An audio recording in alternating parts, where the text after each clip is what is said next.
Então aqui nas nossas lives de conteúdo que acontecem toda segunda e quarta-feira, você vai encontrar estratégias para você emagrecer de forma rápida, de forma saudável e de forma sustentável, treinando pouco e se alimentando super bem e desbloqueando a chave mental que muitas vezes impede você de chegar nos seus objetivos, tá bom? E nosso tema de hoje é hipertensão e atividade física. Sou hipertenso, ou na minha família tem alguém hipertenso, tem um amigo hipertenso. Será que eu ou essa pessoa pode fazer atividade física? Será que tem o risco dela ter uma parada cardíaca lá e morrer? Será que tem que estar só supervisionado, né? Então é muito importante estar atentos sobre os sinais que o nosso organismo dá. E a pressão arterial alterada, a hipertensão, quer dizer que um dos padrões de normalidade ele está fora. Então a gente tem que entender o que ela é, o que acontece e se você pode treinar e quais os cuidados necessários, quais os tipos de treino que são ideais, tanto para ter o cuidado como para ajudar no controle de quem tem pressão arterial alta. Então, vamos lá. Antes de tudo, quero vocês participando comigo, tá bom? E quero aqui que pode escrever, manda aí um coraçãozinho, acena. Quem já sentiu alguma dor no peito, ou quem já sentiu tontura, falta de ar, dor de cabeça, fraqueza, zumbido no ouvido, a visão às vezes muito embaçada, sangramento no nariz. Então aqui falei alguns sintomas, tá, que podem estar associados. Então comenta aqui pra mim, ó, vou repetir. Tontura, falta de ar, dor de cabeça, dor no peito, zumbido no ouvido, fraqueza, visão embaçada, sangramento no nariz. Você já teve alguma dessas coisas? Ou durante o treino, ou ali no dia a dia, às vezes está num ambiente muito estressado de trabalho, né, uma rotina cansativa, você para, nossa, e às vezes tem algum desses sintomas que não são normais no seu dia a dia, né? E esse é um assunto que quase todo mundo ou sofre ou tem alguém em casa ou na família que tem esse problema, que são questões de alteração de pressão, né? Se você não tem, eu tenho certeza que alguém da sua família tem ou que você conhece alguém que sofre disso. Então, o que é hipertensão? Para você começar a entender, tá? A hipertensão é uma doença que ataca os vasos sanguíneos, né, do coração, cérebro, olhos, e ela pode até paralisar os rins. Então, olha a seriedade, né? O fato de você ter a sua pressão alterada, de estar com a pressão alta, pode afetar, né, coração, cérebro, vasos sanguíneos de todos esses locais, né, paralisar os rins, os olhos. Então, ela tem algumas complicações. E eu coloquei lá no Telegram, também coloquei no Instagram, esses dados que falam que de acordo com uma pesquisa na Sociedade Brasileira, 30% da população adulta está com a pressão alterada, né, com a pressão alta. E o que mais me preocupa não é só essa questão da população adulta, é que as crianças também estão sendo atingidas numa parcela menor, de 3 a 15%, mas também estão sendo atingidas. Então, o que está acontecendo, seja no nosso estilo de vida, né, seja aí na nossa alimentação, nos nossos hábitos, que as crianças também estão sofrendo de alteração na pressão, né? Se você for pensar, 15% das crianças não é tanto em relação aos adultos, mas é uma quantidade alta, né? E segundo a Organização Mundial de Saúde, numa análise que foi feita com os adultos no ano de 2021, o número de pessoas que estavam hipertensas entre 30 e entre 79 anos aumentou de 650 milhões para 1,28 bilhões nos últimos 30 anos, tá? Então era 650 milhões e foi para 1,28 bilhões de pessoas com a pressão alterada. E segundo outros estudos, o que é mais ainda preocupante, fala que até 2025, e não tá longe, né? Porque a gente tá aqui em 2022 com um pezinho quase 2023, vai ser 80% da população será hipertensa. Então, são números preocupantes? Com certeza, né? Igual eu fiz aqui a pergunta, o que está acontecendo na nossa alimentação? Quais são os hábitos de atividade física ou inatividade física, de estresse do dia a dia, coisas que estão levando a esses números, né? Ah, mas Vanice, você tá falando tanto aí de números,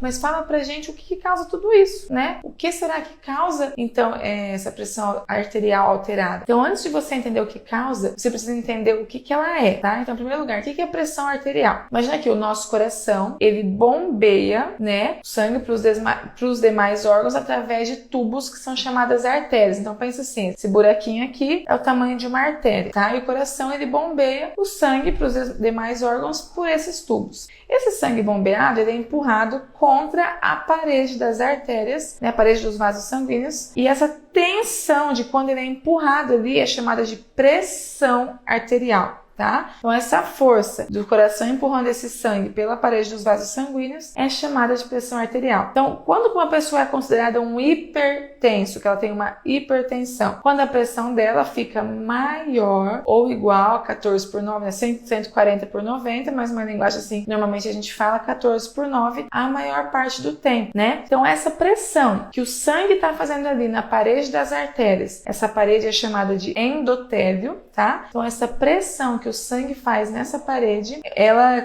chamada de pressão arterial. A pressão maior é chamada de pressão sistólica, que seria ali o 14, né? O que é 14 por 8? Tem uma pressão maior, que é chamada de pressão sistólica, e tem uma pressão menor, que é chamada de pressão diastólica ou de relaxamento. Então pensa aqui comigo, quando você tá aqui relaxado normal, seu coração tá lá, contrai, relaxa, que é a pressão ali, né? A sistólica, de relaxamento, a diastólica e a sistólica. Quando você começa a fazer exercício, você vai aumentando seus batimentos cardíacos e essa pressão que estava contrai, relaxa, fica contrai, relaxa.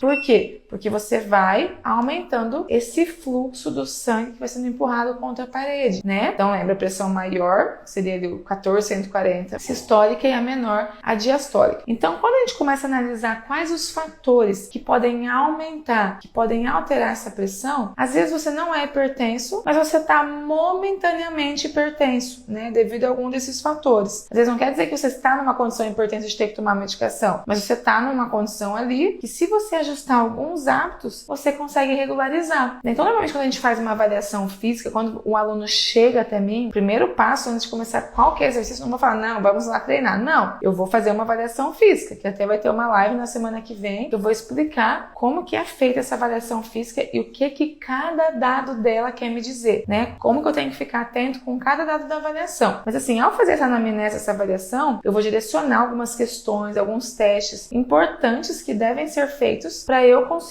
entender se você é hipertenso ou se você está momentaneamente, se você tem chances de desenvolver aquilo, né? E existem alguns fatores exógenos ou externos e alguns fatores endógenos ou internos.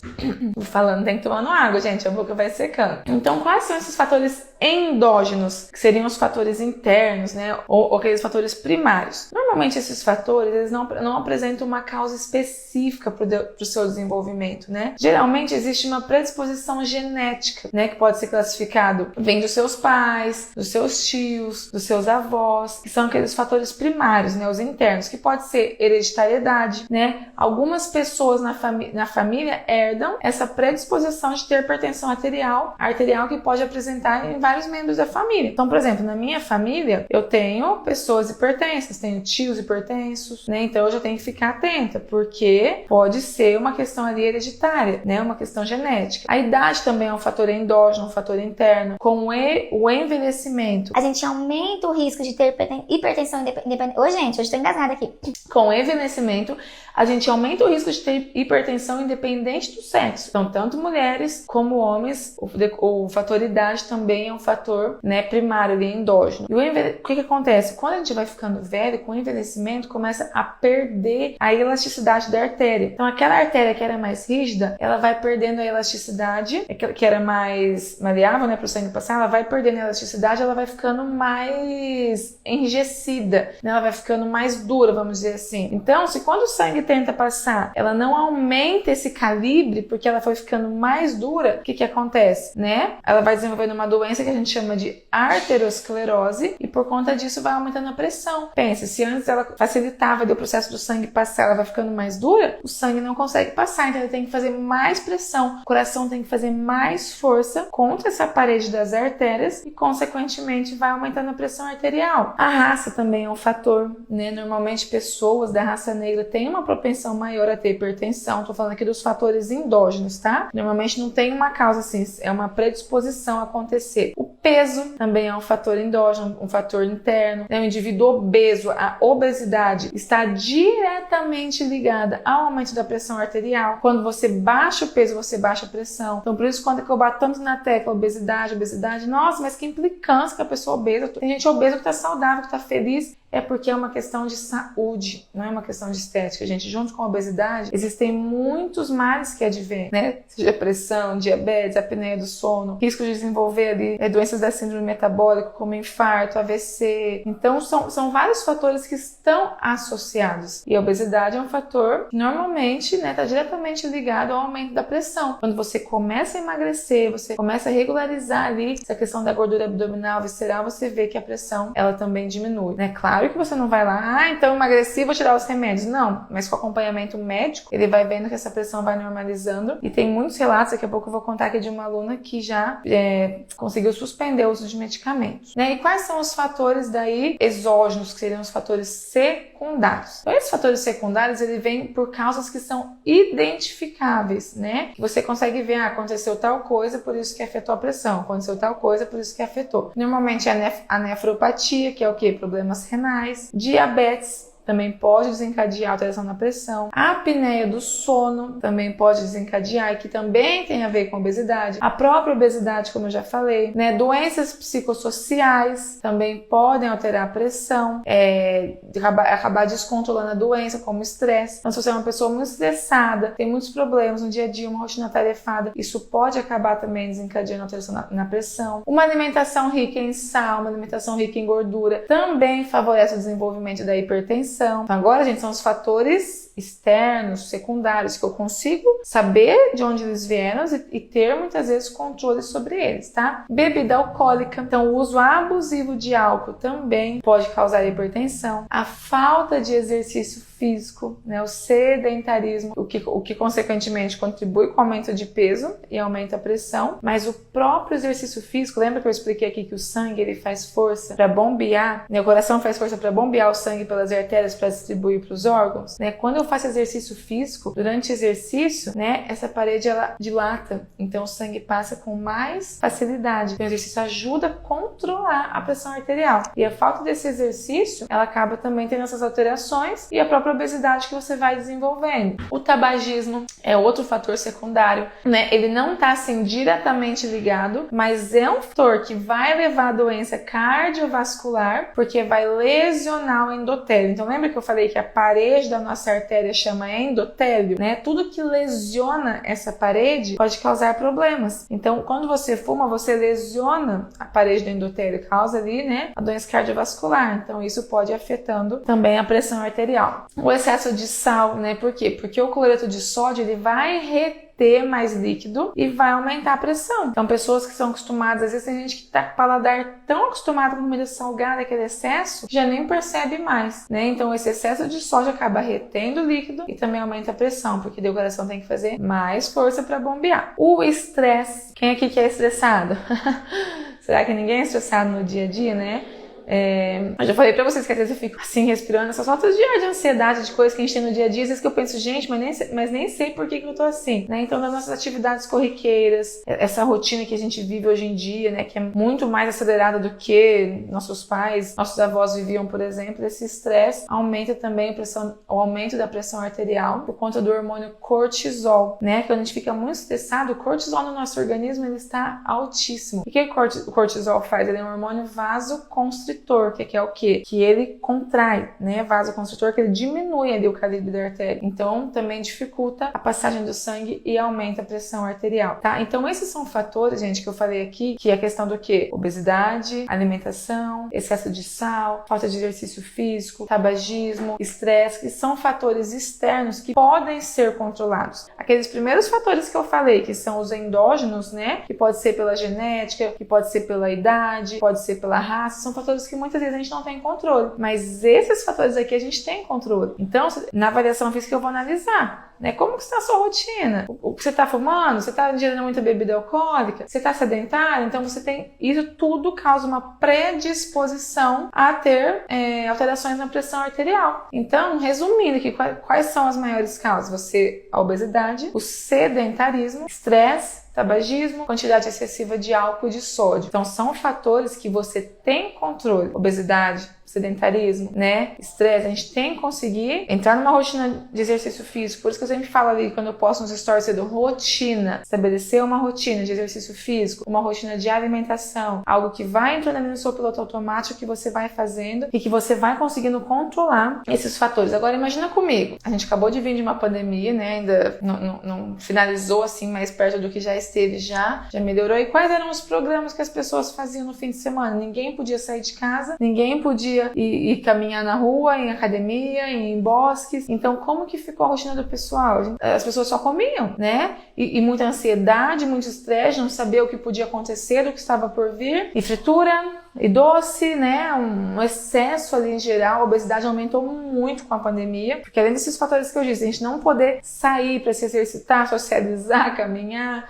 ir para uma academia, a gente também ficava mais dentro de casa, mais ansioso, mais estressado. Isso já contribuía para aumentar a pressão e a gente queria comer mais, e o que também contribuía, né? Então, o que a maioria das pessoas deixaram de fazer? Deixaram de fazer muitas vezes o que era saudável e passaram a fazer coisas que tentava ali lidar com toda a situação que a gente viveu, né? Então, o que a gente tem que pensar? Nunca é tarde pra gente cuidar da própria saúde, nunca é tarde pra gente levar uma vida mais saudável. Teve uma situação adversa, teve a pandemia? Teve, mas agora é o momento da gente correr atrás disso, né? Tá, eu vivi assim, mas eu não preciso mais viver assim, porque eu já tô começando a perceber alguns sinais que o meu corpo tá dando. Nosso corpo dá sinais. Então, começou a perceber, opa, liga o alerta e corre atrás antes que aquilo se agrave numa coisa pior, né? Então, eu quero falar aqui pra vocês de uma coisa que acontece lá em casa. Eu sei, igual eu falei aqui, todo mundo ou tem alguém na família, ou conhece alguém, né? Que a primeira coisa que pensa, nossa, um avô, um tio, alguém querido que tenha a pressão arterial. Isso aconteceu na minha casa, né? Lembro que quando eu era criança, a minha mãe, ela passava muito mal. Chegava todo final de semana, ela tinha a rotina dela ali de segunda a sexta, corrida, trabalhava, fazia as coisas, mas chegava no final de semana, ela tinha muita dor de cabeça, muito vômito e só ficava deitada. Às vezes eu almoçava na casa de uma amiga e a gente passava a tarde lá, ia nas programações da igreja e minha mãe sempre passava mal. Sábado, deitada, e ela não sabia por que aquilo acontecia, né? Então ela conseguia levar a semana inteira numa rotina. Às vezes a gente consegue levar o nosso trabalho, eu preciso fazer. E às vezes no momento que a gente para, nosso corpo descarrega todas aquelas emoções, aquela situação, né? Então ela começou a perceber que aquilo não estava legal, passava mal. E quando ela foi ao médico, o médico pediu exames, ele viu que ela tinha pressão alta e não sabia disso, né? Hoje eu implico muito com ela falando do sal na comida. Eu fico, mãe, olha o tanto de sal que tem nessa comida. Por quê? Meu paladar já é acostumado a menos sal, menos açúcar. Pessoas que não têm paladar acostumados, eles normalmente não percebem. Então talvez lá atrás ela fazia isso quando era criança e não percebia. E a comida muito salgada, a rotina muito trabalho, as preocupações, várias coisas envolvidas, né? Não fazia atividade física. Isso foi desencadeando a pressão alta e os rins dela, quando ela chegou, já estava um ali com 60% e um com 40% de funcionamento. Isso só foi piorando. Foi piorando,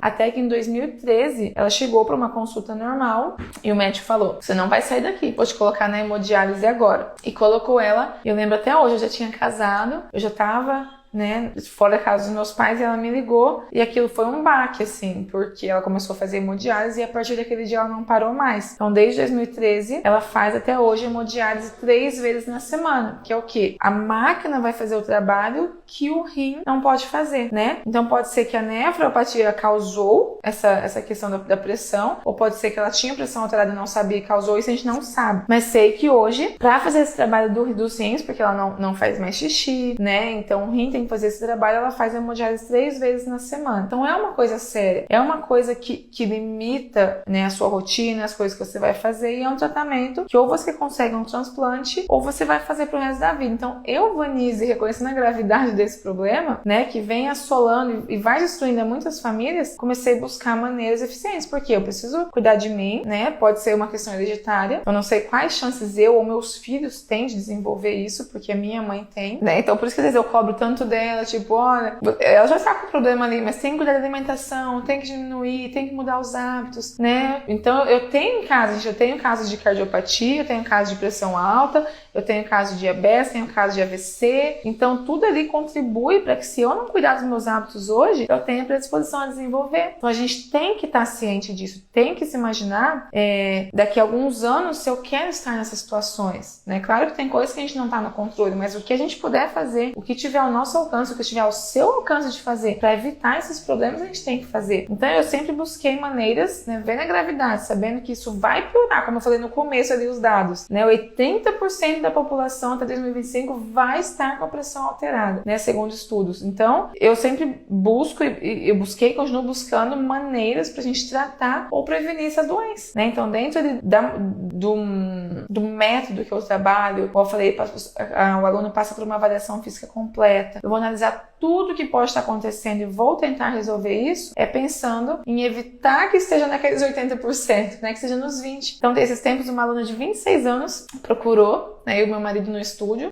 de personal e colocou o problema para nós. Ela estava com a pressão alta, a cintura dela, que deveria estar menor que 88, que é um padrão de normalidade para mulheres, estava 125. Ela já estava sendo medicada fazia uns 4 anos, ela estava infeliz. Por quê? Porque tão nova, pensa, 26 anos, já estava tomando remédio contínuo, né, com padrões de normalidade alterados, com pressão alterada, com medicamento. Então a gente fez a avaliação nela, explicamos tudo o que estava acontecendo naquele organismo, identificamos vários fatores que estavam alterados, que eu vou mostrar para vocês certinho na live de avaliação física, quais fatores são esses e o que tem que estar dentro da normalidade para você se avaliar aí e saber se você está dentro ou se você está fora da normalidade, tá bom? Então fique ligado que semana que vem vai ter live de avaliação física. Então a gente avaliou ela e falou, se você continuar nesse ritmo, você vai entrar na síndrome metabólica, né? Que é o quê? Que é um termo usado para pessoas que estão com 3 ou mais sintomas, como obesidade, pressão arterial alta, glicemia alterada, que é o açúcar no sangue maior que 100 miligramas ali em jejum, que a gente mede. Igual eu falei, questão ali dos padrões de cintura, de abdômen. Então, a gente avaliou tudo isso e falou, você vai ter que mudar porque você vai entrar num padrão de síndrome metabólica. Para você desenvolver ali diabetes, um AVC, problemas cardíacos, tá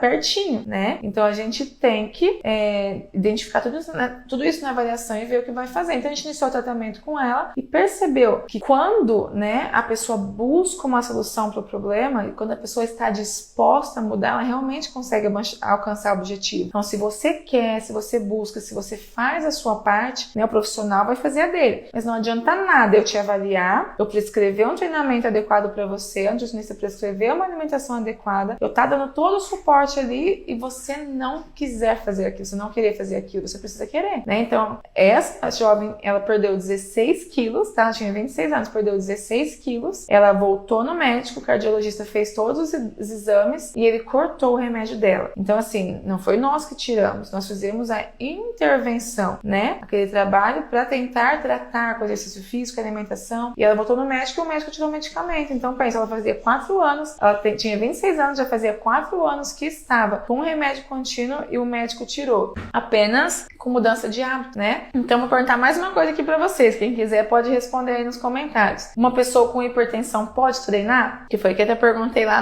no grupo no Telegram. Ela tinha hipertensão. Ela treinou. Qualquer treino que ela pode fazer, será? Pode ir treinar sozinha, não tem que estar supervisionada? Como será que uma pessoa que é hipertensa precisa estar conduzida, né? Por exemplo, assim, outra pergunta, tá bom? Alguém que toma remédio contínuo para hipertensão, tá? Lembrando que hipertensão é uma doença nos vasos sanguíneos que está ligada diretamente ao nosso coração. Então pode dar infarto, ou ao nosso cérebro, pode dar AVC, né?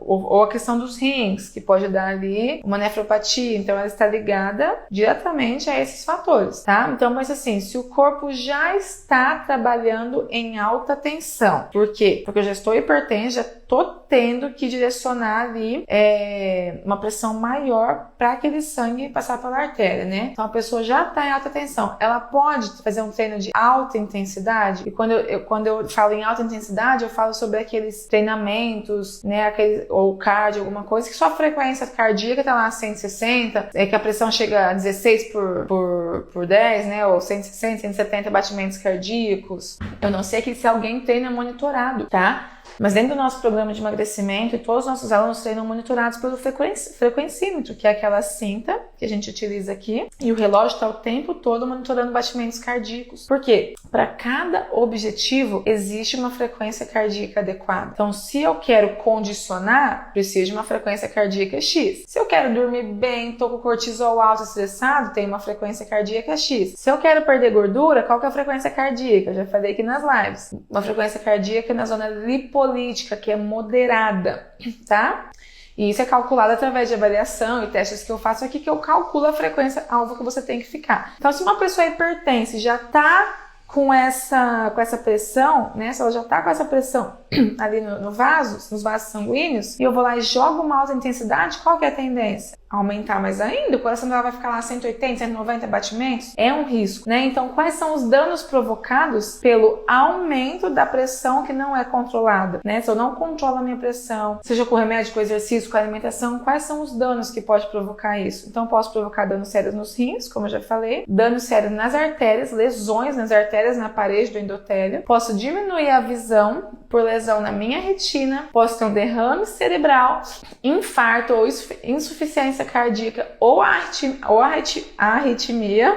Então, olha só, gente, vou repetir. Lesão nas artérias, danos nos rins, diminuição da visão por lesão na retina, derrame cerebral, infarto, insuficiência cardíaca ou arritmia, e a hipertensão vai levar a lesão em diversos órgãos. Então é uma coisa séria, tem que estar controlada, tem que estar monitorado, né? Então, quais são normalmente os fatores ali para eu saber se a pressão está normal? Se alguém quiser anotar e para depois lá medir, né? Normalmente a ideal, em vez de falar que 120 por 80, eu vou falar 12 por 8 para vocês entenderem melhor, tá?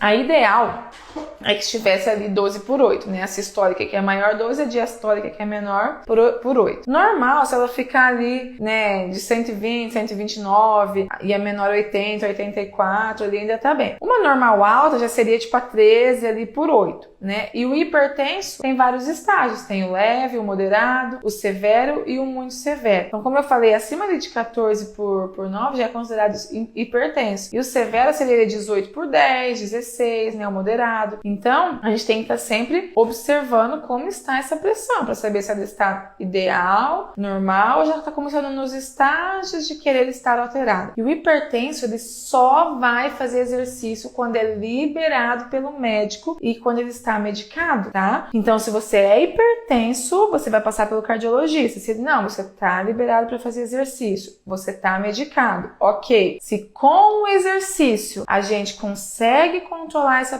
essa pressão, a gente consegue normalizar ali os padrões, e quando você volta no médico ele vê que melhorou, ele pode tirar o seu remédio, igual ele tirou do caso da nossa aluna, tá? Então, lembrando aí, a pressão arterial é a pressão que o sangue faz sobre os vasos sanguíneos, podendo levar a complicações em órgãos como rins, como cérebro, como olho, como coração, e especialmente nas artérias durante esse momento de contrai e relaxa, que é a sístole e que é a diástole, tá? E tem mecanismos que estão envolvidos com o aumento da pressão. Então, por exemplo, níveis elevados de colesterol, obesidade, diabetes, o aumento da resistência vascular periférica, né? E a pressão, tanto a sistólica, que é a maior, como a diastólica, que é menor, elas vão abaixar fazendo um treinamento aeróbio, tá? Então, se você está com a pressão alterada, porque tem gente que às vezes está com a sistólica alterada, mas a diastólica está normal. E tem gente que está com a sistólica normal, mas a diastólica está alterada, que é a pressão a mínima e a máxima, tá? Então, as duas, elas abaixam, elas normalizam fazendo um treinamento aeróbio, né? E o treinamento resistido, que é o treinamento de força, ele só abaixa a pressão diastólica, que é a menor. Então, se eu estiver só com a diastólica alterada, só com treinamento de força, com treinamento resistido, eu consigo controlar ela. Se eu tiver com a sistólica também, é o treinamento aeróbio. Então, ambas abaixam com treinamento aeróbio e a diastólica abaixa com treinamento resistido, tá bom? Então, às vezes quando a gente pensa, mas eu não gosto de fazer cardio, não gosto de fazer aeróbio, né? Além do emagrecimento, o cardio tem muitos outros benefícios. O aeróbio, mas igual eu falei, é qualquer aeróbio? Eu posso ficar numa intensidade lá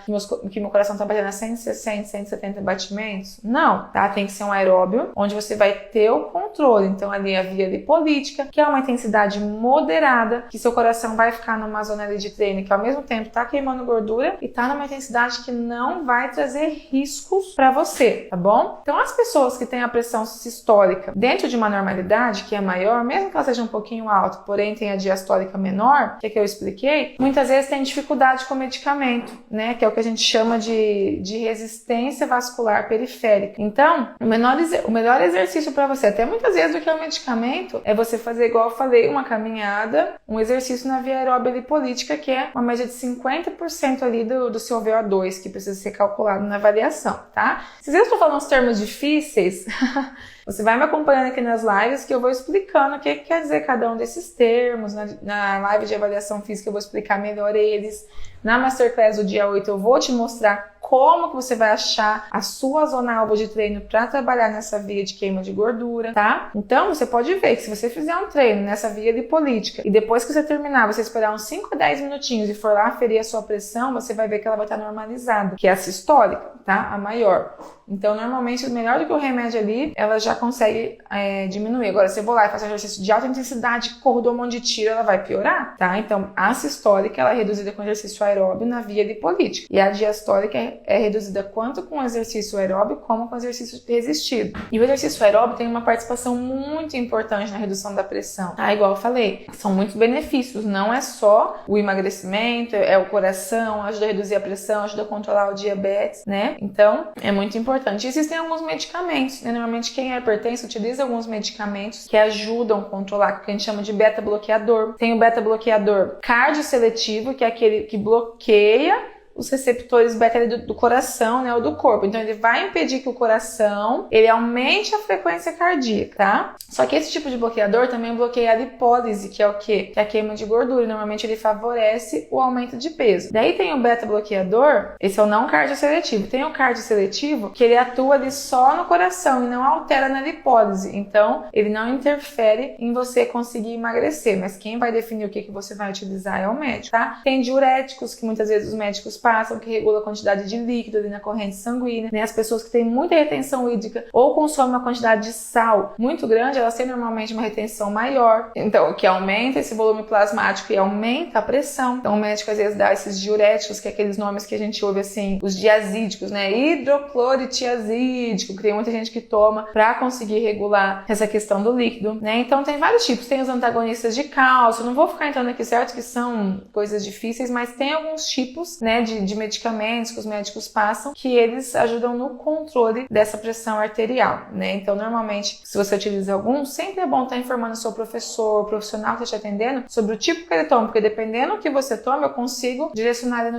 no treinamento, né? Tem uns que, dependendo, eu não posso, depois que você toma, ele altera, então eu tenho que dar um tempo para dar o treinamento, né? Então, isso o profissional ali vai saber e vai estar te orientando, tá bom? De todos esses, o único que vai ter interferência na frequência cardíaca são os beta-bloqueadores, tá? Então, por exemplo, assim, se você vai treinar com frequencímetro, monitorando no relógio, quando você usa beta-bloqueador, eu não consigo controlar. Você pode estar ali, que ele não vai alterar a sua frequência cardíaca. Às vezes você está correndo, eu vou pensar, mas será que essa pessoa está bem? Eu vou olhar se os batimentos estão baixos. Por quê? Porque você está com um beta-bloqueador, ele bloqueia aumentar. Então, normalmente, como que é o treino dessas pessoas? Como que eu vou monitorar o seu treinamento se você não consegue usar o frequencímetro? É o que a gente chama de percepção subjetiva, né? Que é você sentir ali como está o seu corpo, como está a questão dos batimentos cardíacos, da sudorese, e você numa escala ali de 1 a 10, você pensar que você tem que ficar ali entre 5 e 6, tá? Essa é uma intensidade moderada, uma intensidade de queima de gordura. Então, as pessoas que usam beta-bloqueador têm que fazer treinamento com a percepção subjetiva, que